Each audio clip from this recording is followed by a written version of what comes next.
உங்கள் சத்யாவில் குளு குளு ஏசி ஆஃபர்.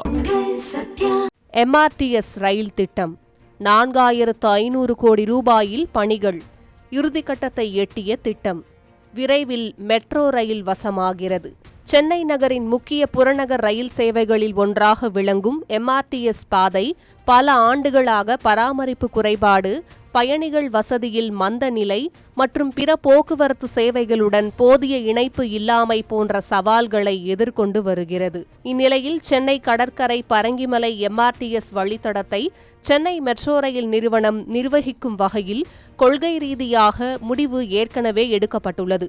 தற்போது ரயில்வே அமைச்சகத்தின் இறுதி ஒப்புதலுக்காக காத்திருக்கிறது. ஒப்புதல் கிடைத்தவுடன் 4500 கோடி ரூபாய் செலவில் 21 MRTS ரயில் நிலையங்கள் முழுமையாக மறுசீரமைக்கப்பட உள்ளன. பயணிகள் காத்திருப்பு வசதிகள், டிஜிட்டல் தகவல் மையங்கள், பாதுகாப்பு வசதிகள் மற்றும் மாற்றுத்திறனாளிகளுக்கான அணுகல் வசதிகள் உள்ளிட்ட பல்வேறு மேம்பாட்டு பணிகள் மேற்கொள்ளப்பட உள்ளன. மேலும் மெட்ரோ ரயில், மாநகர பேருந்து சேவை மற்றும் பிற பொது போக்குவரத்து அமைப்புகளுடன் எளிதான இணைப்பை உருவாக்கும் திட்டமும் செயல்படுத்தப்பட உள்ளன.